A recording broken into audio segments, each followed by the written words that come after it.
আমরা হাজার হাজার মা বাবা খালি বুক নিয়ে ঘুরে বেড়াচ্ছি।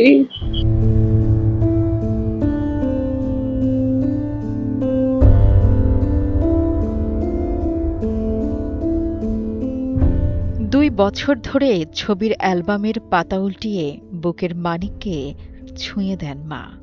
দেশের জন্য শহীদ হওয়া ছেলের এক একটা ছবি দেখতে গিয়ে মায়ের চোখের জল যেন থামেই না। সময়ের সাথে মাস আর বছর পেরিয়েছে, তবুও থামেনি এই মায়ের কান্না, শেষ হয়নি ন্যায় বিচারের অপেক্ষা। অ্যালবামের পাতায় ছেলের ছবি বুকে জড়িয়ে আজও মা কাঁদেন আদরের সোনামানিকের জন্য। আল্লাহর রহমতে বাঁচলে বাঁচার মতো বাঁচবো, আর মরলে মরার মতো বাঁচবো, এই কথাটাই সব সময় আমার কানে মাসে।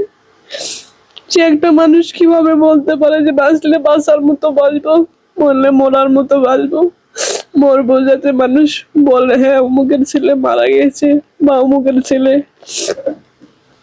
সুস্থ জীবন,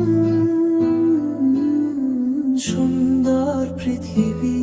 2024 সালের 4 আগস্ট বৈষম্য বিরোধী ছাত্র আন্দোলনের সময় জয়পুরহাট শহরের পাঁচুর মোড়ে গুলিবিদ্ধ হন পাঁচবিবি বিজনেস ম্যানেজমেন্ট ইনস্টিটিউটের একাদশ শ্রেণীর শিক্ষার্থী নজিবুল সরকার বিশাল।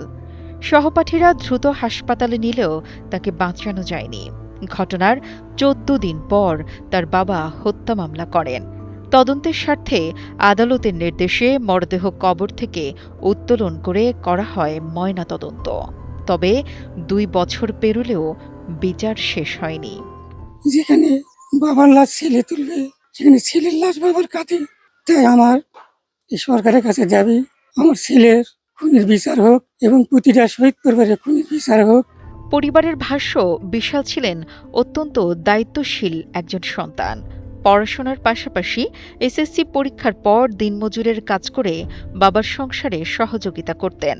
আন্দোলনের দিন বাড়ি থেকে বের হওয়ার আগে ছোট ভাইকে ভালো মানুষ হওয়ার উপদেশ দিয়েছিলেন। সেই কথাগুলোই আজ পরিবারের কাছে তার শেষ স্মৃতি। আর যেন কোনো মা বাবার বুক খালি না হয়। আমরা হাজার হাজার মা বাবা খালি বুক নিয়ে ঘুরে বেড়াচ্ছি। বন্ধু ও স্বজনদের কাছে বিশাল ছিলেন হাসি খুশি, উদার এবং নেতৃত্বগুণে এগিয়ে থাকা একজন তরুণ। প্রতিবেশীরাও এখনও তাকে গভীর শ্রদ্ধা ও ভালোবাসার সঙ্গে স্মরণ করেন। এক কথায় বিশালের মধ্যে নেতৃত্ববোধ একটা ভাব ছিল, বিশেষ করে দলনেতা যাকে বলা যায়। দলনেতা হিসেবে সে অনেক ভালো ছিল। বন্ধু হিসেবে সবসময় একটা ভার্সিসটা হচ্ছে যে বিশালকে যখনই আমরা ডাক দিই না কেন, রাত 2টায় হোক 1টায় হোক, যে কোনো বিপদে সে আমাদের পাশে থাকতো। আমাকে সব দিকটাই ভালো লাগতো, কাজকর্মতে ভালো, এবং বাপ মায়ের কাছেও সে ভালো ছিল, বুঝতে পারছেন। সব চেঙ্গা নিয়ে সবসময় একই করতো। ঘটনার পর রাষ্ট্রীয়ভাবে বিশালের পরিবারকে একটা নতুন বাড়ি দেওয়া হয়েছে। তবে পরিবারের একটাই দাবি, হত্যাকাণ্ডের সুষ্ঠু তদন্ত শেষ করে দ্রুত বিচার নিশ্চিত করা হোক। একই প্রত্যাশা স্থানীয়দেরও। এই জুলাই গণ অভ্যুত্থান দিবস উপলক্ষে আমাদের কর্মসূচিগুলো আমরা উপজেলা প্রশাসন থেকে সেই অনুযায়ী পালন করব। শহীদ বিশালের পরিবারের সাথে আমাদের সবসময় সার্বক্ষণিক যোগাযোগ আছে। আমরা উপজেলা প্রশাসন থেকে সার্বক্ষণিক তাদের পাশে আছি। রাষ্ট্রীয়ভাবে এই পরিবারটির নতুন ঘর মিলেছে, কিন্তু শহীদ ছেলেকে হারানোর শূন্যতা আর হত্যার বিচার না পাওয়ার বেদনা আজও তাড়া করে ফিরছে। অন্য শহীদ পরিবারের মতো তাদেরও একটাই প্রত্যাশা, দ্রুত বিচার নিশ্চিত করে দীর্ঘ প্রতীক্ষার অবসান ঘটুক। নুসরাত জাহান কলি, কালের কণ্ঠ।